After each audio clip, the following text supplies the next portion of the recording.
Oke, Betul. kita akan ke saham-saham yang Anda rekomendasikan pagi hari ini. Ada Elsa, kemudian Astra Internasional, ada SCMA, semuanya direkomendasikan buy. Sementara itu Medco Anda rekomendasikan hold. Untuk Elsa, analisisnya seperti apa Mas Rifan? Oke, jadi memang kalau untuk saham pilihannya ini kita melihat dari kondisi saat ini ya, di mana kita tahu apa di tengah perang antara Palestina dan juga Israel, ya ini bisa membuat harga minyak akan kembali meningkat gitu. Makanya ada Elsa dan juga ada Medco, Mas Wiki. Cuman bedanya adalah kalau untuk Elsa sendiri ya secara kinerja keuangan kuartal 3-nya ini positif ya dengan pendapatan yang naik sekitar 4,7% year on year, kemudian laba bersih secara bottom line ini juga naik 40% year on year. Ini didorong oleh segmen hulu migas ya yang tahun 2022 lalu ya kuartal 3 2022 masih rugi, masih merugi gitu ya, tapi di kuartal 3 2023 ini sudah berbalik mencatatkan keuntungan seperti itu. Dan kalau dilihat secara kita bandingkan dengan nilai intrinsiknya sendiri ya, nilai intrinsiknya estimasi kita itu ada di level sekitar 580 sampai 600 rupiah, maka di level harga saat ini ya masih cukup lebar dan memberikan margin of safety yang cukup besar Mas Wiki. Oleh karena itu kita berikan rekomendasinya Rekomendasi buy adalah ya? buy gitu. Nah, Oke, beda oke. halnya dengan Medco. Medco di sini sebenarnya kurang lebih narasinya sama ya dengan Elsa tadi karena sama-sama di bidang oil and gas gitu ya. Nah, cuma bedanya adalah kalau di Medco sendiri sebenarnya laporan keuangan yang terakhirnya ini belum cukup meyakinkan sebenarnya Mas Wiki. Ya, di mana kalau untuk Medco sendiri secara kinerjanya memang cukup meningkat tapi tidak sebesar si Elsa tadi ya, di mana secara earnings per share-nya dari Medco ini turun kurang lebih sekitar 50% gitu. Jadi secara year on year gitu ya. Jadi dan kita hitung nilai intrinsiknya dari Medco ini kurang lebih ada di sekitar 1.400 sampai 1.500 gitu. Hmm. Jadi margin of safety-nya memang tidak sebesar Elsa tadi gitu. Tapi kalau misalkan tadi yang saya sampaikan ada faktor X-nya, yaitu ya perang antara Israel dan Palestina, ya jika memang nanti dampaknya meluas gitu ya maka harga minyak kembali meningkat lagi ya, dan bisa jadi Medco ini tetap akan diapresiasi oleh market gitu. Jadi kita perlu lihat dulu ke depannya seperti apa Mas Wiki. Itu Oke. untuk Elsa dan Medco. Ya, Elsa dan Medco dua-duanya Anda lihat secara harga terakhir ini kemudian masih murah jika dibandingkan dengan harga wajarnya begitu. Kalau kita lihat untuk target price at least untuk Elsa dan juga Medco sampai akhir tahun seperti apa Mas Rifan? Melebihi harga intrinsiknya atau most likely akan mendekati harga intrinsiknya? Kalau untuk mencapai mungkin belum ya Mas Ya. Vicky, karena kita juga perlu lihat dari indeksnya secara keseluruhan gitu ya. Kalau misalkan indeksnya secara keseluruhan masih di level saat ini 67, 69, mungkin memang masih butuh waktu lebih panjang. Tapi at least kalau misalkan indeks kembali meningkat ya bisa mendekati nilai intrinsiknya seperti itu. Hmm. Makanya kalau untuk Elsa sekarang kan Elsa itu ada di harga penutupan kemarin itu di 418 gitu ya. Ini masih memberikan ruang yang cukup aman lah gitu. Tapi kalau Medco tadi mungkin saya sedikit klarifikasi. Medco di sini kita sebenarnya merekomendasikan kalau bisa itu di bawah 1.100 gitu, dan harga sekarang 1.195, jadi masih sedikit di atas base buy-nya sebenarnya. Jadi mungkin teman-teman investor ya bisa menunggu terlebih dahulu lah kalau misalkan untuk di Medco ini. Baik, dua saham ini kemudian Anda rekomendasikan buy, tapi bicara mengenai sektor energi, sejauh mana sentimen dari volatilitas harga minyak dunia ini juga menjadi satu pertimbangan utama atau it's all coming back to fundamental considerations gitu ya.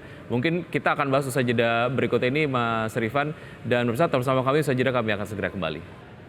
Terima kasih Anda masih bergabung bersama kami dan saya masih berbincang bersama Mas Rifan Kurniawan dari Indonesia Value Investor membahas sedikit tadi yang kita sudah perbincangkan Mas Rifan soal untuk saham-saham berbasis energi lah ya cukup sensitif terhadap pergerakan harga minyak dunia gitu. Sejauh mana alasan fundamental ini dapat menjadi sebuah alasan untuk investor kemudian pulang dan juga merasa yakin lah dengan saham-saham berbasis energi gitu.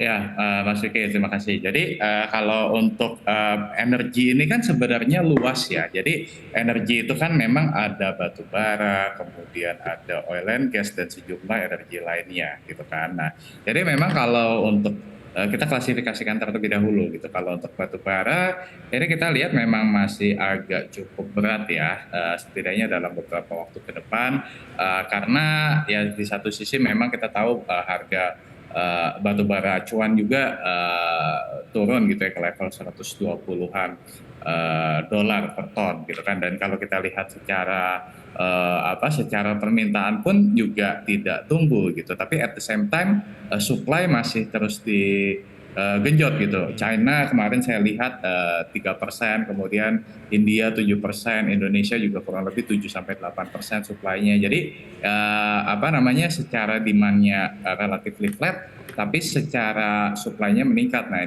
dan ini kan yang membuat harga juga agak sulit gitu untuk misalkan balik lagi gitu. Meskipun ya saat harga 120-an ini bagi para emiten batubara juga udah cuannya juga udah tebal sebenarnya gitu ya. Tapi kalau kita compare dengan tahun lalu ya ini masih jauh gitu. Jadi kalau untuk batubara mungkin masih agak berat gitu. Tapi kalau untuk oil and gas ya ini memang lebih bright lah, lebih cerah seperti itu. Ya kenapa? Karena kita tahu dari segi supply pun ya di beberapa negara melakukan cut production gitu kan. OPEC Plus melakukan cut production ya kan, dan ini yang membuat harga masih cukup stabil di 80 sampai 90 dolar per barel gitu. Dan seperti yang tadi kita bahas mengenai perang Israel dan Palestina ini, kalau misalkan eskalasinya menguat gitu ya, apalagi misalkan sampai melibatkan Amerika atau Iran gitu ya, ya kita tahu bahwa yang dikhawatirkan ini akan memblok salah satu selat Hormuz ya. Selat Hormuz ini kan kita tahu titik logistik vital ya bagi peredaran minyak mentah gitu untuk negara Timur Tengah dan dunia gitu. Jadi ya ini mungkin kalau untuk oil masih lebih cerah lah, kurang lebih seperti itu. Baik, kita ke data pembukaan market pagi hari ini, Mas Rifan dan juga pemirsa. IHSG pagi hari ini bergerak menguat, berada di level 6.642,418, menguat 1,36%. Sementara itu saham-saham yang masuk dalam jajaran tahap gainers diantaranya ada PCAR, NICL, WIIM, dan juga GoTo. Sementara itu saham-saham yang masuk dalam tahap losers diantaranya ada Care, NATO, Diva, MBAP. Kita ke saham-saham berikutnya yang Anda rekomendasikan pagi hari ini, Mas Rifan. Tadi kita sudah bahas mengenai Elsa dan Medco ya. Medco tadi Anda rekomendasikan hold, kemudian untuk Astra Internasional Anda rekomendasikan buy. Seperti apa analisis singkatnya, Mas Rifan? Oke, Mas Vicky. Jadi kalau untuk Astra Internasional ya kita melihat di kuartal 3 2023 laporan keuangannya juga masih baik ya, dengan sales-nya meningkat 8,8%, kemudian labanya juga meningkat 10,1% gitu kan. Dan memang secara lini bisnis otomotifnya ini bagus gitu ya. Cuma memang yang agak menahan gitu ya. Ini ada lini bisnis alat berat gitu, yaitu dari United Tractor-nya gitu. Tapi secara overall kita tahu dengan dengan Gaikindo yang merevisi naik untuk penjualan otomotifnya ya ke level 1 juta unit gitu ya. Demikian pula dengan roda 2 ini juga membuat kinerja atau prospek daripada Astra ini masih positif, Mas Wiki. Gitu. Jadi ya kami masih rekomendasikan. Ya, untuk SMA seperti apa?